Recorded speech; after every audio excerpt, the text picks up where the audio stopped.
Hai kawan, kita berjumpa lagi nih. Senang bisa menyapamu lagi.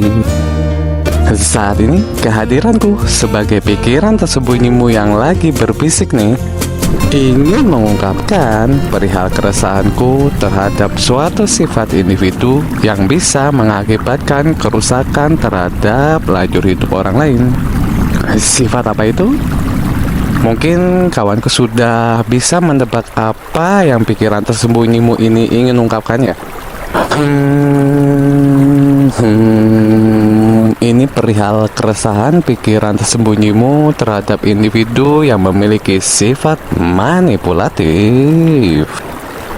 Iya, manipulatif. Jangan salah pikir dulu ya. Selain sifat manipulatif dari individu lain, yang sebenarnya menjadi keresahanku yakni mungkin kawanku juga memiliki sifat manipulatif, baik itu disengaja ataupun tidak disadari.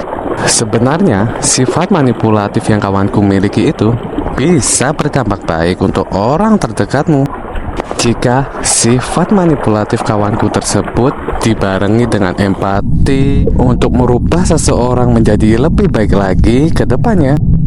Ya, tapi rata-rata sifat manipulatif cenderung digunakan kawanku untuk keuntungan diri sendiri dan cenderung ke arah yang kurang baik, serta kebanyakan menimbulkan kerugian bagi individu lain yang sedang lekat terhadap dirimu saat ini. Wahai kawanku, ada beberapa kasus dari kawanku yang tidak sadar juga melakukan hal manipulatif terhadap individu lain secara spontan atau alamiah.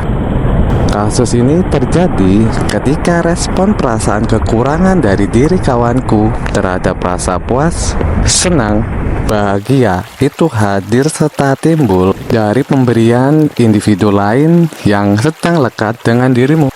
Nah, respon perasaan berkekurangan yang telah dicukupi atau didapatkan dari pihak lain itu tadi akan membuat otak kawanku adiktif dan secara alami memberikan rangsangan serta perintah otomatis kepada pikiran dan tindakan kawanku untuk selalu ingin mendapatkan rasa puas, senang, dan bahagia itu terus-menerus dari pihak atau individu lain yang sedang lekat dengan kawanku saat ini.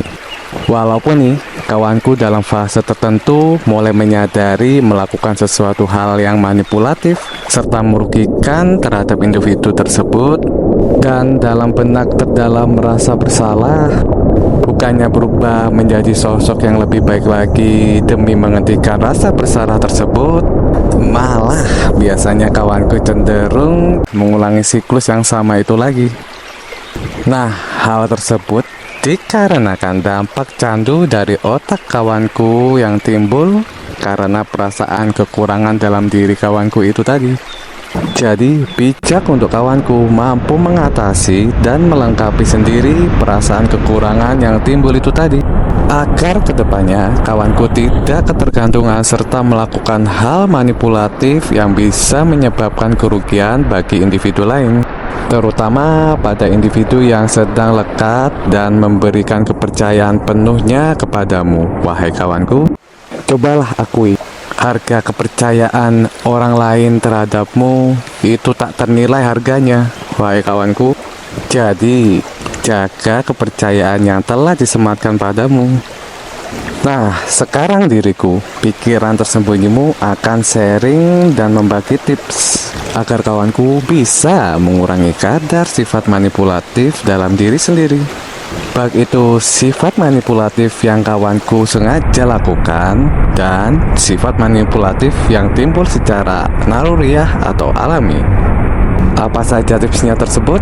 Nih, yang pertama, kawanku harus mampu meluangkan waktu sejenak untuk merefleksikan diri sendiri. Ketika mulai timbul niatan untuk memanipulasi individu lain, renungkan serta pahami atas dasar apa kawanku ingin melakukan hal tersebut. Cobalah posisikan diri kawanku sendiri sebagai pihak kedua atau calon individu yang hendak kawanku lucuti bagaimana rasa kecewa, sakit, serta trauma yang akan ditimbulkan atas perilaku dari sifat manipulatif tersebut. Di situ nanti ketika kawanku mampu merenungi dengan fokus dan niat, lambat laun keinginan kawanku untuk bertindak manipulatif akan teredam dengan sendirinya. Yang kedua, kawanku harus berani jujur serta terbuka atas tindakan atau perlakuan dalam tanda kutip manipulatif tersebut kepada pihak kedua. Ungkapkan dan akui saja kesalahan kawanku bila perlakuan manipulatif kawanku menyebabkan kerugian bagi pihak kedua tersebut. Sampaikan dengan transparan tujuan apa yang sebenarnya kawanku inginkan dari pihak kedua atau individu yang menjadi korban perlakuan manipulatifmu itu. Wahai kawanku. Yang ketiga, beranilah bertanggung jawab atas tindakan diri sendiri. Setelah kawanku mampu serta mengakui kesalahan sesuai dengan tips nomor 2 tadi, langkah selanjutnya kawanku harus bersedia memperbaiki kesalahan terhadap pihak kedua sebagai korban. Setelah itu, kawanku harus mampu fokus pada pertumbuhan pribadi serta komitmen untuk berubah menjadi sosok yang lebih baik lagi. Yang keempat, cobalah bangkitkan rasa empati yang kawanku miliki dengan memahami serta merasakan perasaan dari perspektif pihak kedua sebagai korban. Dengan cara seperti itu, kawanku dapat membangun hubungan yang lebih sehat dan secara otomatis mengurangi kecenderungan manipulatif itu kembali. Serta kawanku harus benar-benar mampu berusaha melihat situasi dari sudut pandang pihak kedua yang dapat mengubah cara kawanku dalam memperlakukan pihak kedua sebagai korbannya. Yang terakhir, yang paling inti, kawanku harus benar-benar mengingat serta resapi rasa kekurangan apa yang ada dalam diri kawanku. Cobalah untuk mampu mandiri melengkapi kekurangan atas perasaan yang kawanku miliki. Ketika kawanku mampu serta berhasil melengkapi kekurangan itu tadi, maka kecenderungan dirimu untuk memanipulatif kembali akan terlewatkan dengan sendirinya.